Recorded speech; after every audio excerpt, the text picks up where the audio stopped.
मनुष्य क्या चाहता है? स्वस्थ जीवन, प्रसन्न जीवन, शक्ति से भरपूर जीवन, सफल जीवन और स्वावलंबी जीवन, और एक अरमान कि कुछ ऐसा कर सके जिससे देश दुनिया में हमारा नाम रोशन हो। लेकिन ऐसा क्यों नहीं हो पाता है? क्या कारण है? कौन रोक रहा है इस सफलता की ओर बढ़ते हुए कदमों को? क्या आप जानते हैं? नशा, नशा, नशा।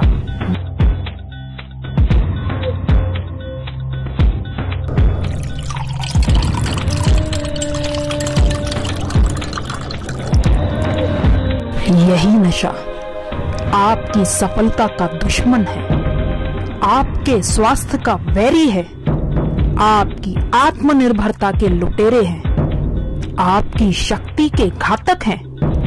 भारत में प्रतिदिन 2500 लोग केवल सिगरेट, बीड़ी, गुटखा, तंबाकू और शराब के व्यसन से मर रहे हैं।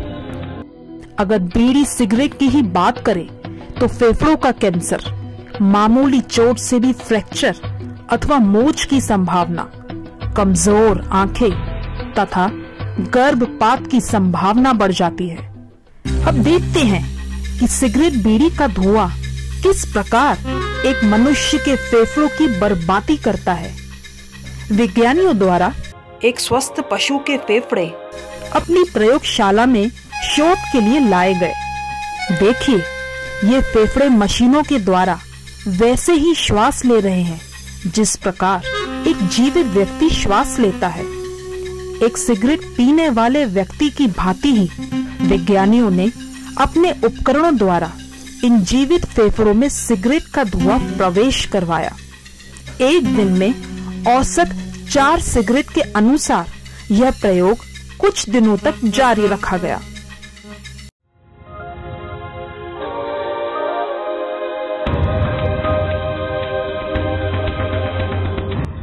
अब परिणाम आपके सामने है। सोच कर देखिए, कुछ दिनों तक सिगरेट के धुएं ने अगर फेफड़ों की यह दशा कर दी, तो जो लोग चेन स्मोकर बनकर नियमित 10-15 सिगरेट पीते हैं, उनके फेफड़ों व शरीर के अन्य अंगों की कितनी तबाही होती होगी।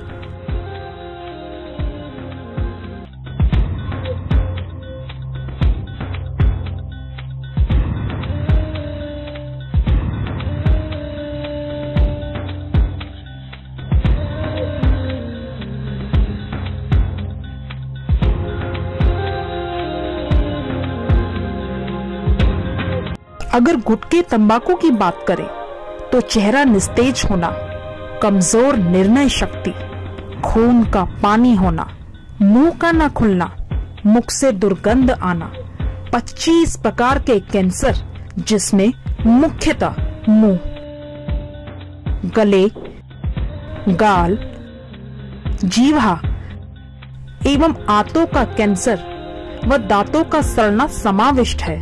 आइए दिखाते हैं कि आपका पसंदीदा गुटखा, तंबाकू आखिर बनता कैसे है। गुटखे में सड़ी गली सुपारियां, सुपारियों में पीसे गए कीड़े, छिपकलियों जैसी गंदी और जानलेवा वस्तुएं भी मिश्रित हैं। घिनौनेपन की हदें यही पूरी नहीं होती। कत्था, जो बहुत महंगा होता है, उसकी जगह कई स्थानों पर तबेले से लाकर भैंस आदि पशुओं का खून भी मिलाया जाता है।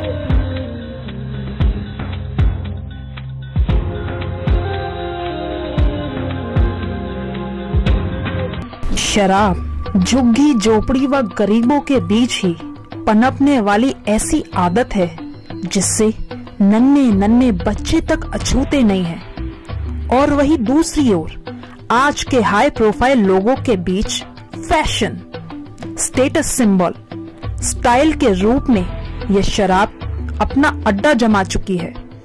डॉक्टरों का कहना है अल्कोहल एक प्रकार का सूक्ष्म विष है जो क्षणमात्र में सारे शरीर में फैलकर ब्लड सर्कुलेशन, नाड़ियों तथा दिमाग के कार्यों में विघ्न डालता है और ज्ञान तंतुओं को शिथिल करता है।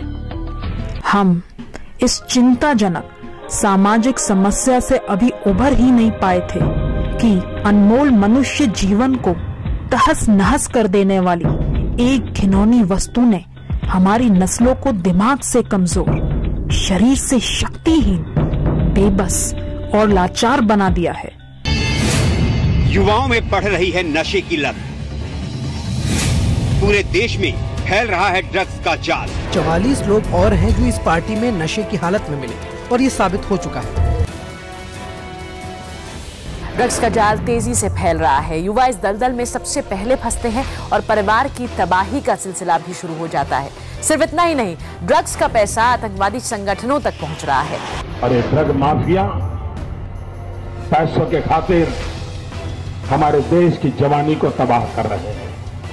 हर मां, विशेष करके पंजाब की हर मां इस बात से चिंतित है कि उसके बेटे को तो कहीं ऐसी लत नहीं लग जाए।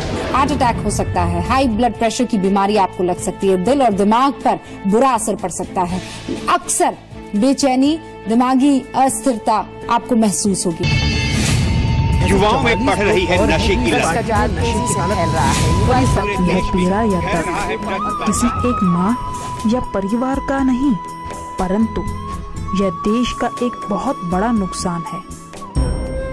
कितने दुख की बात है, कहां तो एक जवान अपने परिवार, अपने देश के लिए मर मिटने को तैयार हो जाता है, वहीं दूसरी ओर उसी देश का दूसरा जवान हेरोइन, कोकीन जैसे घातक ड्रग्स की लत में पड़कर स्वयं के लिए व औरों के लिए एक बोझ बनकर जीता है। आज यह व्यसन स्कूल व कॉलेजों जैसे पवित्र शिक्षा मंदिरों में हाथों हाथ और बहुत ही मामूली कीमत में मिलने लगा है। ध्यान रखें, किसी भी प्रकार का नशा हो, अगर एक बार भी लत लग जाए फिर इंसान उसके बिना अपना जीवन असंभव समझने लगता है। ना मिलने पर मछली की तड़प तड़पने लगता है। ऐसे मनुष्य जैसा मजबूर और लाचार इंसान दुनिया में कोई नहीं। इसी बात को ध्यान में रखकर शहर शहर, गांव गांव आयुष्मान भव व्यसन मुक्ति अभियान का आयोजन किया जाता है। हमारी संस्था लक्ष्यप्रेरणा डिवाइन फाउंडेशन के डॉक्टरों द्वारा व्यसनों की गिरफ्त में जकड़े लोगों का बारीकी से निरीक्षण कर उन्हें दवा व मार्गदर्शन देकर व्यसनों से दूर रहने का बल भरा जाता है। साथ ही संस्था का एक अनोखा आविष्कार है खुशहाली सुमुखा, जो हजारों लोगों का गुटखा छुड़ाने में सफल सिद्ध हुआ है। साथ ही गुटखा तंबाकू से भरे नुकसान की भरपाई भी करता है। यह जिम्मेदारी केवल एक संस्था या सरकार की ही नहीं है, बल्कि प्रत्येक मनुष्य के कंधों पर इसका बीड़ा है, क्योंकि कोई भी व्यक्ति अकेला नहीं है, वह अनेकों से जुड़ा हुआ है। प्रत्येक मनुष्य को होने वाला लाभ और हानि वह अकेला नहीं, वरन संपूर्ण समाज भी उस हानि लाभ को झेलता है। तो आइए हमारे देश समाज को व्यसन मुक्त बनाने के लिए संकल्पबद्ध हो। अपने घर, परिवार, देश में से इस गंदगी को बाहर निकाल फेंके और एक स्वस्थ, सशक्त भारत का निर्माण करें।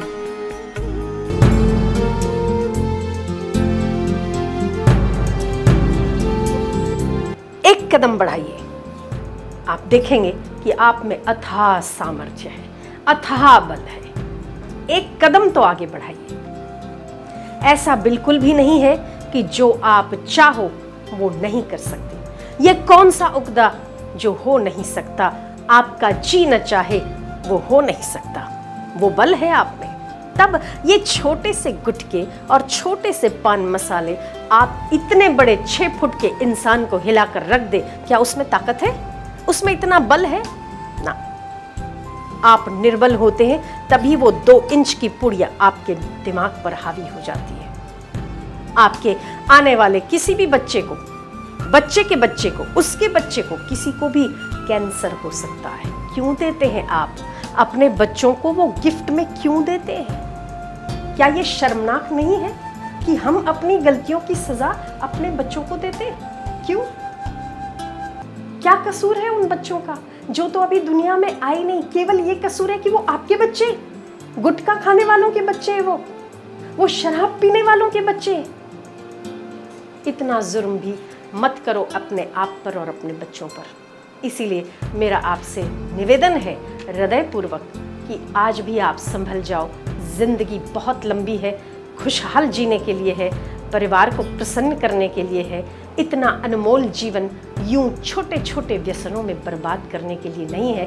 इसीलिए मेरा आपसे दोनों हाथ जोड़कर निवेदन है कि आप आज के बाद संकल्पबद्ध होइए, आप अथाह सामर्थ्य दिखाइए। आप में वो बल है, यदि आप नहीं कर सकते तो दुनिया का कोई भी आदमी नहीं कर सकेगा। उठिए, कटिबद्ध होइए, फिर से देखिए, खुशहाल जीवन आपका इंतजार कर रहा है। करेंगे ना? पक्का संकल्प करेंगे? आज के बाद न खाएंगे, न खिलाएंगे, न छुएंगे, न देखेंगे, वो हमारा विषय नहीं।